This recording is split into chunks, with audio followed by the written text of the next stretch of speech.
কিছুদিন হলো সবাইকে দেখতেছি হাঁসের মাংস, গরুর মাংস দিয়ে চুই ঝাল রান্না করতেছে। তো তার জন্য আমিও ভাবলাম যে আমরাও চুই ঝাল দিয়ে গরুর মাংস রান্না করে খাবো। আসলে এতদিন তো অনেক কিছু দিয়ে গরুর মাংস রান্না করে খাইছি, তার জন্য ভাবলাম যে এবার চুই ঝাল দিয়ে রান্না করে খাবো। সবাই বলে খুলনার এই বিখ্যাত চুই ঝাল নাকি অনেক মজা লাগে, তার জন্য আমি অর্ডার করে এই চুই ঝালটা নিয়ে আসলাম। চুই ঝালটা নাকি দুই ধরনের হয়, এটো চুই ঝাল আর ডাল চুই ঝাল। এটো চুই ঝালটা হচ্ছে মাটির নিচে হয়, মানে একটু মোটা সাইজের হয়, আর ডাল চুই ঝাল গুলো গাছের উপরেই হয়। কিন্তু দুইটার ভিতরে নাকি এটো চুই ঝালটা খাইতে একটু বেশি মজা লাগে, তার জন্য আমি আজকে এটো চুই ঝাল দিয়ে গরুর মাংস রান্না করব। তো এখন আমি এই চুই ঝালগুলোর যে ছাল আছে এগুলো আমি ছাড়িয়ে নিচ্ছি সুন্দর করে, তারপর এটাকে সুন্দর করে ছোট ছোট করে কেটে নিব।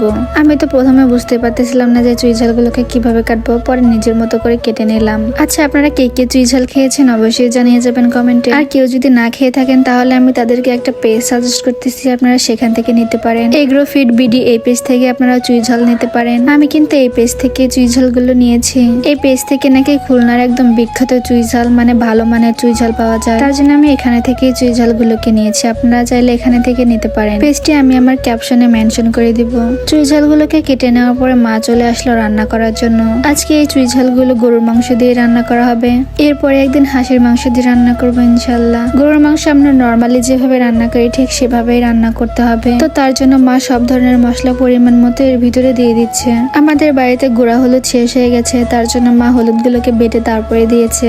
আগেকার দিনের মানুষ কিন্তু হলুদ মরিচ এগুলো সবকিছু বেটেই খাইতো, কিন্তু এখন সবাই গুঁড়া করে নিয়ে আসে আর গুঁড়া করে সবাই রান্না করে খায়। চুই ঝাল দিয়ে গরুর মাংস রান্না করলে কিন্তু এর ভিতরে রসুন দিয়ে দিতে হয়, তাহলে কিন্তু অনেক টেস্ট বেড়ে যায়। তার জন্য আমার মা কয়েকটা আস্ত রসুনও ব্যবহার করেছে। গরুর মাংসকে মাখানোর সময় রসুনগুলোকে দিয়ে দিয়েছে, তাহলে রসুনটা অনেক সুন্দরভাবে সিদ্ধ হয়ে যাবে। রসুন যদি একটু দেরি করে দেওয়া হয় তাহলে সহজে সিদ্ধ হয় না, একটু একটু শক্তই থেকে যায়, তার জন্য রসুনগুলোকে এখনই দিয়ে দিল। আর এই যে চুই ঝালগুলোকে দেখতেছেন, এই চুই ঝালগুলো কিন্তু এখন দিবে না, গরুর মাংস কষানো শেষ হয়ে গেলে তারপরের ভিতরে চুই ঝালগুলোকে দিয়ে দিবে। এই যে দেখেন আমাদের বাড়ির সামনে কিন্তু পানি চলে আসছে, এগুলো কিন্তু বন্যার পানি, বৃষ্টির পানি না। প্রত্যেক বছরই আমাদের বাড়ির সামনে এরকম ভাবে বন্যার পানি চলে আসে। এবার তো তাও অনেক দেরি করে বন্যা হয়েছে। এই পানিটা আস্তে আস্তে কিন্তু আমাদের বাড়ির সামনে রাস্তার কাছেও চলে আসে। তো যাই হোক, গরুর মাংসটা কষানো শেষ করে এখন এর ভিতরে চুই ঝালগুলোকে দিয়ে দিচ্ছে। চুই ঝালগুলোকে দেওয়ার পরে এখন এগুলোকে সুন্দরভাবে একসাথে মিশিয়ে নাড়াচাড়া করে নিবে। আসলে আমার মায়ের হাতের সব রান্নাই কিন্তু অসম্ভব মজার হয়। এটা কিন্তু আমার মুখের কথা না, আপনারা রান্না দেখলেই বুঝতে পারবেন যে রান্না আসলে মজা হয় নাকি। তো তার জন্য আমার মাখিয়ে দিয়েছে রান্না করতে, যে আজকে আমাদেরকে চুই ঝাল রান্না করে দাও, সবাই মিলে একসাথে মজা করে খাবো। যেহেতু আমার আব্বাও ছুটিতে বাড়িতে আসছে, তার জন্য ভাবলাম যে মায়ের হাতে রান্না সবাই মিলে একসাথে বসে খাবো। তারপর গরুর মাংসের ভিতরে পরিমাণ মতো ঝোল দিয়ে দিল।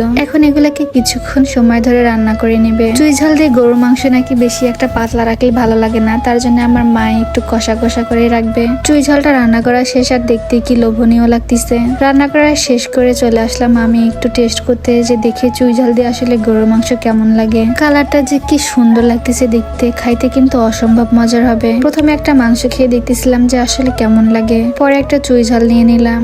এই যে দেখেন আপনারা, কি সুন্দর নরম হয়ে সিদ্ধ হয়ে গেছে একদম। সত্যি বলতে অন্য দিনের গরুর মাংস রান্না আর আজকের গরুর মাংস রান্নাটা কিন্তু অনেক তফাৎ, অনেক বেশি মজা লাগতেছিল। হয়তো আপনারা আমার খাওয়া দেখে বুঝতে পারবেন। আমার মা বসে বসে রান্না করতেছে আর আমি এদিকে বসে বসে চুই ঝালের গরুর মাংস খাচ্ছি। তো যাই হোক, ভালো থাকবেন সবাই। আজকের ব্লগ ভিডিওটি এই পর্যন্তই। আল্লাহ হাফেজ।